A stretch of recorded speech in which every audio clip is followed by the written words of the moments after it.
أعوذ بالله من الشيطان الرجيم بسم الله الرحمن الرحيم اللهم صل وسلم على سيدنا محمد وعلى آل سيدنا محمد كما تحب وترضى من تصلي عليه بسم الله الرحمن الرحيم اللهم علمني ما ينفعني وانفعني بما علمتني وزدني علما اللهم علمنا ما ينفعنا وانفعنا بما علمتنا وزدنا علما وصلى الله تعالى على سيدنا ومولانا محمد وعلى آله وصحبه أجمعين وسلم تسليما كثيرا كثيرا برحمتك يا أرحم الراحمين بسم الله الرحمن الرحيم السلام عليكم ورحمة الله تعالى وبركاته إن شاء الله تعالى this session we will conclude the story of the people of the cave or the sleepers of Ephesus.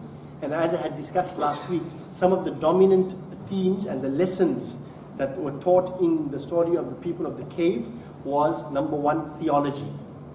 Belief in Allah subhanahu wa ta'ala, belief in the oneness of Allah subhanahu wa ta'ala as opposed to the Trinity, as opposed to polytheism, shirk and so on there, and the belief in one Allah and the sacrifices that are required in order for you to fulfill this critical belief of Tawheed.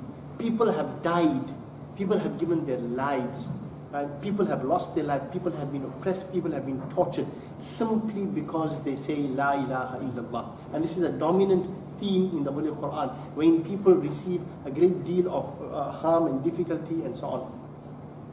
You saying? Oh, okay. Dominant, right? It's a dominant theme in the Holy Quran about the oppression that people suffer in order to ensure that they subscribe to the belief of La ilaha illallah. The first one was theology, right? The second one was, I can't remember in detail, you know, I speak from memory, you guys got it written down, right? The second one I think was history, right? Historical, right? Then the third one was ontological. Right? Ontology was in terms of nature of being, who we are, how have we been created there, are we mind, are we body, are we soul, right? What is the connection between the mind and the body, how do we experience life beyond this body, right?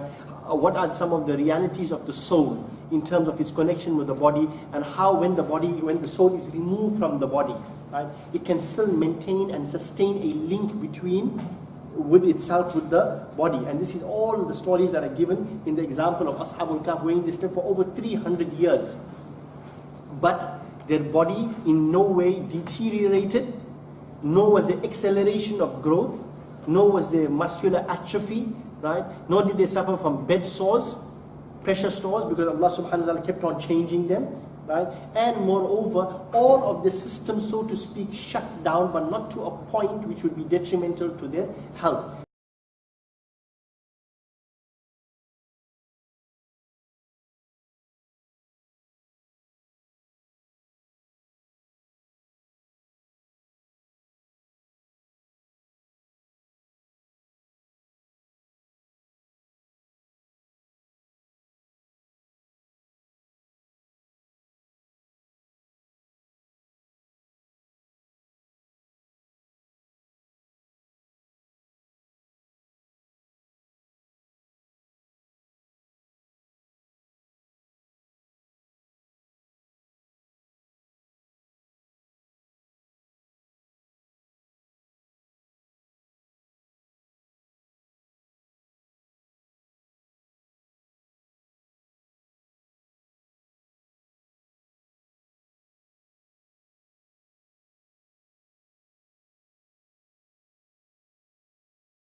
Aisha? No such story? Just checking. Okay? So, you lived in for 9 months, and then you entered into this dimension which is known as the earthly dimension. The earthly dimension, the worldly dimension, what we call the worldly dimension, is the only dimension wherein you are given an opportunity, right, to make a choice in life. Either you submit to Allah subhanahu wa ta'ala, or you oppose the message of Allah subhanahu wa ta'ala. Right? And you have all of the messengers of Allah subhanahu wa ta'ala, divinely revealed books there and so on there, giving you the correct perspective, and you have the alternative, which is the kufr way. Choice is yours to make that decision. And the decision that you make and the path that you take there then is responsible for the consequences of your life in the hereafter, in the qabr, and your life after that, which is on the day of resurrection, and then your final stage of life in either paradise or hell. So that is all in all 6 stages of life. Remember, life does not stop here. People have been living in alamul barzakh, in the intermediary stage, for thousands of years already, and they will continue to live there till the day of Qiyamah. And when the day of Qiyamah takes place, right, thereafter Allah subhanahu wa ta'ala will resurrect, and we've done all of this, right, and you will be born again, but in your original state, uncircumcised as well, right? And we will all be rushed to the plains of resurrection. And thereafter, that era or that stage of your life is way longer than this life. Understand this. Why am I telling you all of this? Because it's coming to the story here. So understand, the shortest span of your 6-stage existence is in the mother's womb. The second shortest span is on earth. And the rest of it can go from anywhere from 100 to 1,000 years or thousands of years. And Qayamat ranges between 1,000 to 50,000 to the time taken for Salah. So you could possibly have your shortest stage of life, inshallah ta'ala, we will all make ameen for that one, on the day of resurrection, when you will only feel as if it was the time taken to perform your Salah. And that should be your, what they say, what do you call it in doc? Easy delivery, premature. This should be the only time that, if you're born premature, great. How long was it? There's it there. The time taken to perform salah, then right, khalas, heaven. Permanently. Khalidina fiha abada. Okay, carry on. There is no doubt about it when they began disputing among Right, when there's no doubt about it. وَأَنَّ السَّاعَةَ آتِيَةٌ لَا رَيْبَ فِيهَا. There is no doubt about the hour. Again, Allah subhanahu wa ta'ala is bringing to your attention the story that Ashabul Kahf is intimately related not only with Qiyamah and the realities of Qiyamah, of your resurrection and so on there, but also related to the signs before the hour. Okay? Because when we discuss about Masih al-Dajjal, you will hear the story of Masih al-Dajjal, right? Killing a man. According to some exegetes and so on there, he will be Khizr alayhi salam, right? And they will kill him, and he will split him in half. And his body will be split in 2. And the Dajjal will walk between him. He'll walk between him. And then he'll bring him back to life again. Dajjal, not a prophet, not almighty. He'll bring him back to life again. And Khizr will say, don't believe in him. Don't fall for his stories. He's a liar. He brought a dead man back to life. He split him in 2 and he's bringing him back to life again. Do you know how mind-boggling that is? But Khizr alayhi salam would say, don't believe him, he's a liar. Well, according to some exegetes, he's Khizr, right? He's a liar. So that's the challenge. And in this day and age, as science begins to advance, right, with the Human Genome Project and so on there, right, all these agnostics and atheists out there are going out there to prove, look here, God doesn't exist, we can bring the dead back to life again. One of the so-called miracles and the deception, I don't know called miracle, one of the biggest deceptions of Dajjal will be his ability to bring the dead back to life again. He'll demonstrate it to people, and people will fall for it like flies. This is why this is critical. Okay? Carry on. When they began disputing amongst themselves about their faith, then they said, build over their cave any building. Their Lord knows well about them. Those who prevailed in their faith said, we swear that we shall erect over them a mosque. Right. Now, very important. As I said, the whole story of Ashabul Kahf finishes off with a legal matter. and a jurisprudential matter. The matter is the dispute in terms of Ashabul Kahf. No one denies their status. There are two litigants here, two opposing parties. One party said, we are going to build a structure over them, right, or a building over them, right, and we will pray in that building that we've constructed over them, meaning we will turn them into demigods, so to speak, there, and we will worship them, so to speak. The other group, right, that opposed it also acknowledged the status of Ashabul Kahf, but they said, no, we're not going to build a building over them, right, and then use it to worship them. We are going to build a masjid, right, next to that grave, next to that cave, which eventually became their grave. So Allah subhanahu wa ta'ala is giving you two opposing views. And Allah subhanahu wa ta'ala says that the people who prevailed were the people who said, لَنَتَّخِذَنَّ عَلَيْهِمْ masjidah, that we will build a masjid, right, in their proximity, near the cave, practically at the mouth of the cave, as opposed to building a structure over the cave or whatever it is there, and using that now to bring it into worship.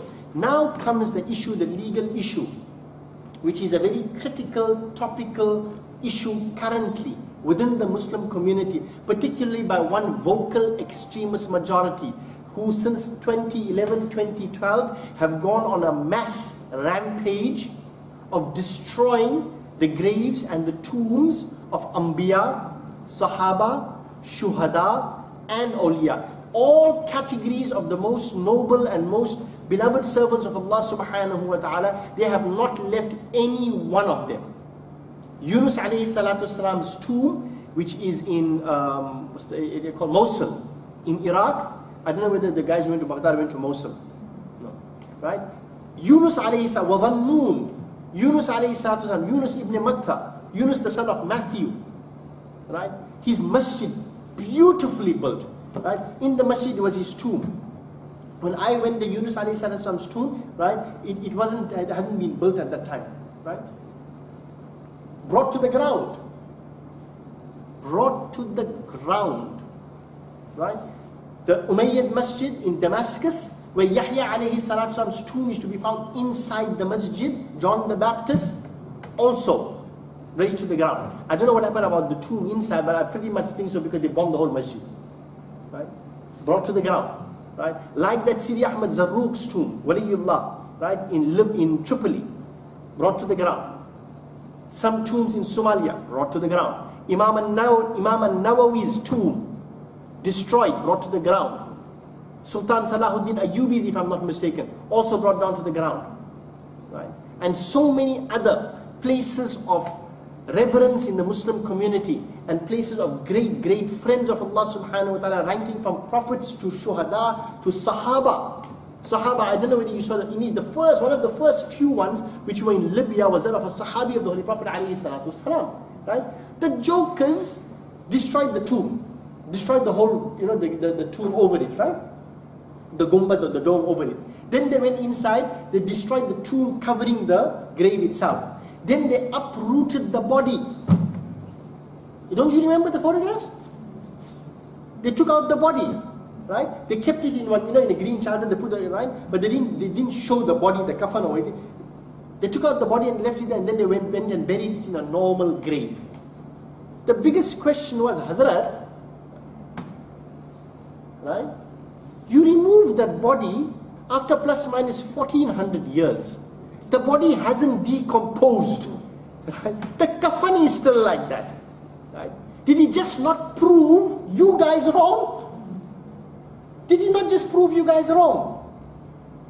You said they are dead. You said they are buried. There's nothing there. They just bones and whatever it is there. You just proved it wrong. 1400 years. Do you know there is a clip? I don't know whether it's on YouTube now. Everything is on YouTube now, right? But in the 1930s or 1940s, right, I went there to Iraq. I don't know whether you guys went there, right? Two Sahabis' graves, right, were near the riverbanks, right? They were near the riverbanks, and they came into the dream of the person, the king or whoever was in charge at that time there in Iraq. And said, look here, the water is now coming towards our graves and is beginning to soil our kafan. please remove our bodies away from the bank, right? Salman al-Farsi, and the two graves are together, isn't it? Yeah. Together. Now, when I went there in 2002, last or 1996, I can't remember which one, right? They had just built like a building around it, like with bricks. They hadn't even plastered it at that time, right? But it was in like a complex, if I remember, and it's near the river, right? In the 1940s or whenever it took place, right? They actually removed the bodies of Salman al-Farsi radiallahu ta'ala. Who is Salman al-Farsi? The Prophet ﷺ said, paradise yearns for three: Ali, Ammar, and Salman. Paradise yearns for them. Allahu Akbar. Paradise yearns for them. Ali, Ammar, and Salman. Right? They removed their bodies. And a German TV crew at that time filmed the exhumation of the bodies. Right? Still taza. And they had them reburied. So anyway, that's historical. You can check it up on YouTube, whatever it is, right? But all of these tombs were destroyed in the name of what? In the name of correct belief, or rather, incorrect belief. First point I want to put across for any one of you, when you hear all of these arguments, because you have all of these guys here now, who are very much, inclined towards, no. It's always been here, right? But it hasn't been so extremist in terms of its application. First one you must remember, the building of a tomb or building of a building around the grave of a friend of Allah subhanahu wa ta'ala, that issue is not an issue of aqeedah. It's not an issue of belief. It's not an issue of aqeedah. It's a jurisprudential issue. It's a legal matter. It has nothing to do with the belief system. It has to do with legal matters. So you have the ulama of the mazhab of the Shafi'iyya, the Hanafi, Hanbali, Maliki, and so on there, who will give you a jurisprudential opinion or a legal opinion on whether it is permissible to do so or not. It's not an issue of aqeedah and belief. Today, by these Salafis and Wahhabis and whatever you want to call them, ISIL and whatever it is there, they've turned it into a matter of aqeedah and belief by purporting that anyone who goes to the tomb of a friend of Allah subhanahu wa ta'ala, or a shaheed, or a sahabi, or a prophet of Allah subhanahu wa ta'ala, is by extension committing shirk.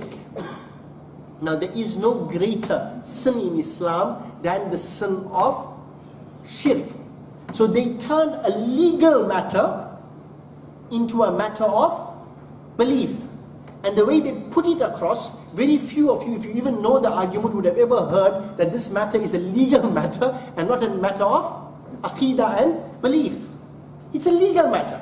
And the legal matter is about what? The legal matter is about the construction of a building around the grave. There is not and let me clarify the simple thing that you may not know. The first thing is that there is no grave in the Muslim community in the history of Islam wherein a person has not been buried 6 feet down, or 5 feet down, or in the ground, right down. No human being in Islamic history, to my knowledge, has ever been placed on the ground like this here, and a tomb built over that, like a sarcophagus. You understand? Like a coffin, like a concrete coffin. They put the body inside there, and the space between the earth and the and the sarcophagus is about so much. You just open it there, like you see in these movies, you see this tomb, right? Even in the Christian and in the Jewish tradition, they're also buried down in the earth. So the first point you need to understand is that no Nabi, no Sahabi, no Shaheed, no Wali's grave has ever been on ground and people have built a tomb on top of it. Hasn't happened. And never will happen, inshallah ta'ala. Everyone's grave is 5-6 feet down. Right? What is built above that. What is built above that. The original grave with the sand and everything remains the same. Right? And in terms of that, if you go to many graveyards in and around Durban, you will see similar things. Person is buried down there. If you go to Brook Street Cemetery, you will see that people have made brick, like a brick, just a small raised thing around the whole thing, and some of them will just put a thing, or someone will put a piece of granite or whatever it is there. But most of them have been built up with brick. It's the same concept. Right? The top sometimes remains with grass, right? And the top sometimes is covered. If you go to places like Turkey, where the majority madhab is Hanafi, and I've been there numerous occasions there, the tombs of the Turkish in particular is covered more often than not. They're even covered on the top. Meaning, buried them down. Once they buried them there, they covered it up completely with the marble or with whatever it is that they put. Now, scholars, especially in this country, in particular where we don't have enough space for graves there, one of the reasons